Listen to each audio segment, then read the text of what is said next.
नमस्कार, बहुत स्वागत है आपका। मैं आपके साथ तरन्नुम जहां शेख। बुलेटिन की शुरुआत करते हैं। इन दिनों राजनीति में गजब की सियासत चल रही है। जहां कटोगे तो बटोगे के बयान पर राजनीति लगातार गर्माती जा रही है, तो वहीं इस पर कई बड़े नेताओं की प्रतिक्रिया भी सामने आई है।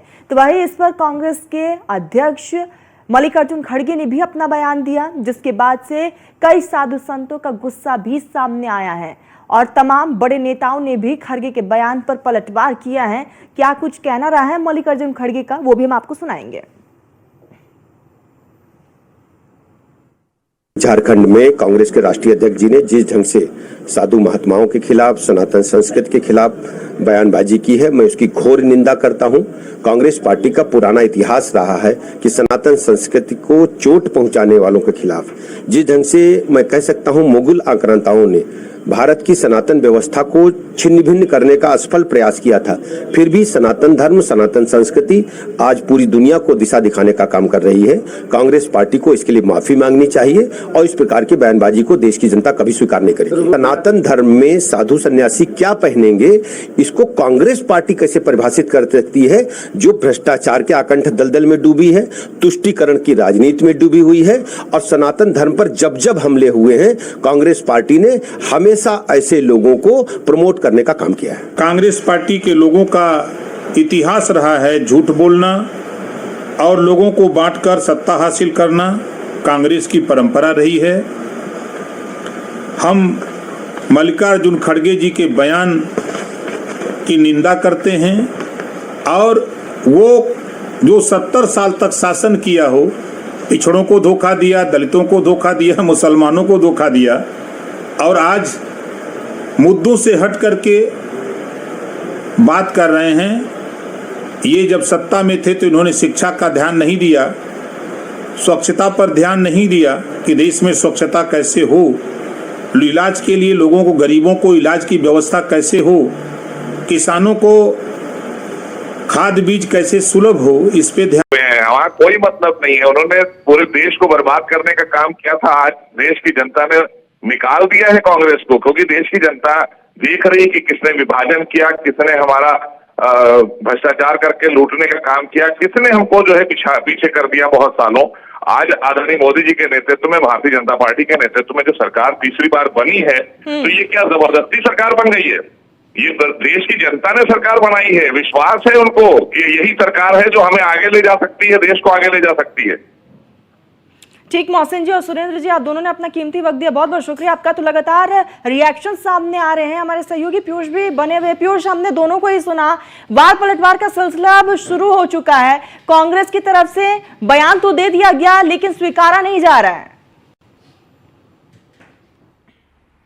देखिए, अगर हम बात करें तो कई बार ऐसा हुआ है जब कांग्रेस पार्टी में किसी नेता ने इस तरीके के बयान दिए और खासतौर पे ऐसे बयान दिए जिसको लेकर कांग्रेस पार्टी घिरती हुई नजर आई। तो तमाम बयान आपने ये भी सुने होंगे कि सीधे तौर पे ये कह दिया जाता है कि उनका ये आधिकारिक बयान है। हालांकि मल्लिकार्जुन खड़गे के इस बयान को लेकर कांग्रेस पार्टी का क्या कुछ पक्ष है, ये आने वाला वक्त बताएगा। इसके साथ ही अगर हम बात करें तो कांग्रेस पार्टी हो या इंडिया अलायंस के तमाम जो सहयोगी दल हैं, उनके नेता हैं, उन पर कई बार इस तरीके के आरोप जो है वो कहीं ना कहीं लग चुके हैं।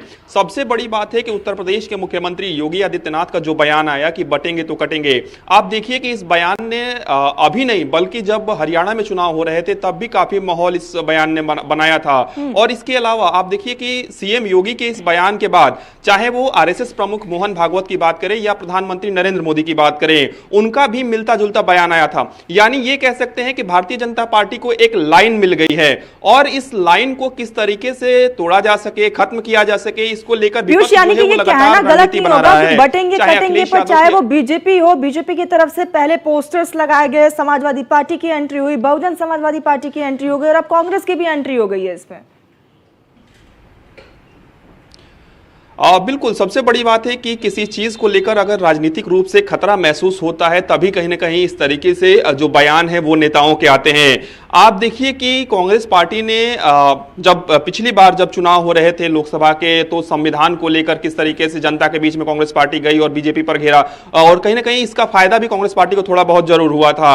लेकिन इस बार की अगर हम बात करें तो भारतीय जनता पार्टी ने पूरी अपनी ताकत झोंक दी है और खासतौर पर उत्तर प्रदेश के मुख्यमंत्री योगी आदित्यनाथ की अगर हम बात करें तो योगी आदित्यनाथ एक ऐसे चेहरे हैं या सीएम योगी जो कहते हैं वो एक तरीके से ट्रेंड बन जाता है, और जो बटेंगे तो कटेंगे का जो नारा है वो ट्रेंड बन चुका है एक तरीके से। आपने देखा कि प्रधानमंत्री नरेंद्र मोदी बिल्कुल ने भी पीयूष, लगातार रिएक्शन सामने आ रहे। पीयूष बने रहिएगा। और ऐसे में मल्लिकार्जुन खड़गे ने क्या कुछ कहा जिसके बाद से बवाल मचाया, वो भी हम आपको एक बार सुनाते हैं।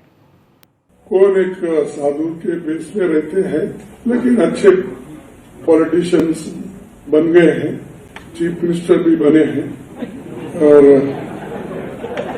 उनका गेरुआ कपड़े पहनते हैं और सर पे बाल भी नहीं रखते। तो ऐसा एक नेता है जो बीजेपी ने पैदा किए। ठीक है कि हम उससे कोई, मैं ये कह रहा हूं उनको, बीजेपी को, या तो सफेद कपड़े डालो, या तो सन्यासी कपड़े डालते हो, गेरुआ डालते हो, पॉलिटिक्स से बाहर हो जाओ।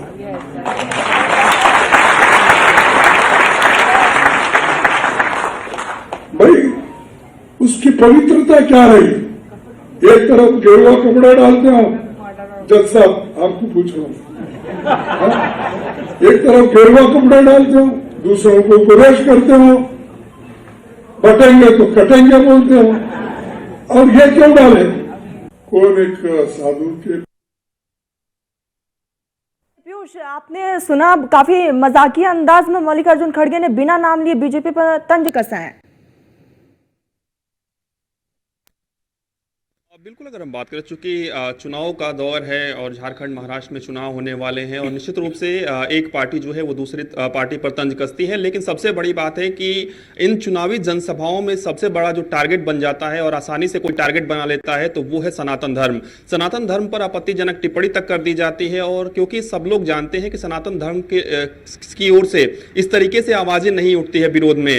हालांकि कई जो साधु संत हैं वो लगातार आवाजें उठा रहे हैं, लेकिन कांग्रेस पार्टी का क्या कुछ पक्ष है, किस तरीके से वो स्टैंड रखती है, मल्लिकार्जुन खड़गे के इस बयान का वो पूरी तरीके से समर्थन करती है, नहीं करती है, ये आने वाला वक्त बताएगा। लेकिन एक बात स्पष्ट है कि भारतीय जनता पार्टी को बैठे बैठाए एक मुद्दा मिल गया है कांग्रेस पार्टी को घेरने का, और भारतीय जनता पार्टी पूरी तरीके से कांग्रेस पार्टी को कहीं ना कहीं घेर रही है।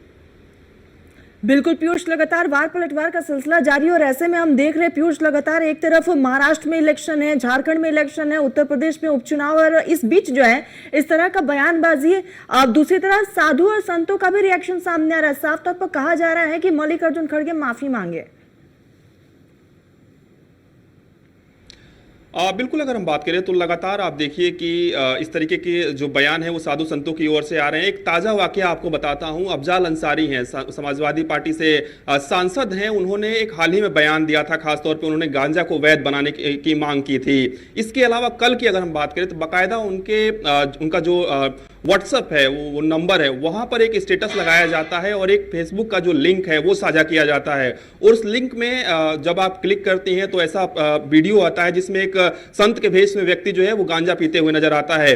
तो आखिर सवाल ये उठता है कि ना सिर्फ मल्लिकार्जुन खड़गे की अगर हम बात करें, बल्कि जो इंडिया अलायंस के तमाम नेता हैं वो इस तरीके की चीजें सामने क्यों ला रहे हैं, और खासतौर पे सनातन धर्म से जुड़ी हुई चीजें इस तरीके से क्यों ला रहे हैं, या इस तरीके से टिप्पणियां क्यों कर रहे हैं। तो कहीं ना कहीं ये कहा जा सकता है कि जो दो खेमा बटा हुआ है, एक तरफ माना जाता है कि जो मुस्लिम वोट बैंक है उस पर विपक्ष जो है वो लगातार दावा करता है, दूसरी तरफ ये कहा जाता है कि जो हिंदू समाज का वोट बैंक है उस पर भारतीय जनता पार्टी दावा करती है।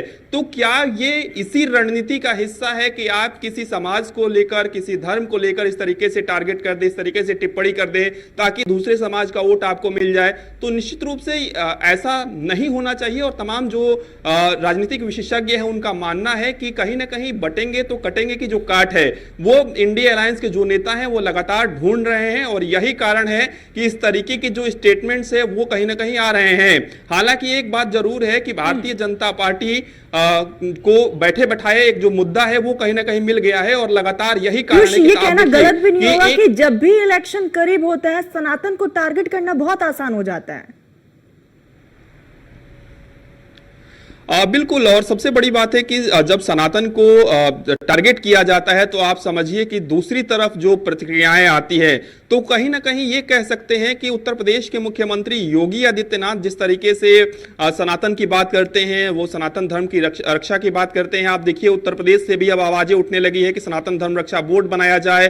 तमाम साधु संत इस तरीके की आवाज उठा रहे हैं। इसके अलावा कांग्रेस पार्टी की अगर हम बात करें तो कांग्रेस पार्टी जब इस तरीके की बयान दे रही है, खासतौर पे आपने हाल ही में देखा होगा कि एक बहुत बड़े संत हैं, कथावाचक हैं, उन्होंने ये कहा था कि जो संसद भवन है वहां पर जो साधु संत हैं उनको चुनकर भेजा जाए ताकि वो सनातन की रक्षा कर सके, और उस तरीके की आवाजें उठ रही हैं। तो क्या जो साधु संत मांग कर रहे हैं कि हमें भी प्रतिनिधित्व करने का जो अवसर है, मौका है, वो मिले? आप देखिए कि तमाम जो साधु समाज से, संत समाज से जुड़े हुए लोग हैं वो राजनीति में आए हैं। और उत्तर प्रदेश के मुख्यमंत्री योगी आदित्यनाथ जब से सत्ता के शीर्ष पर पहुंचे, या यूं कहिए कि जब से उन्होंने सत्ता की कमान संभाली है, एक संत के तौर पर भी अगर देखा जाए तो आप देखिए कि किस तरीके की कानून व्यवस्था को सुदृढ़ किया गया, किस तरीके से अपराधियों के खिलाफ कार्रवाई हो रही है।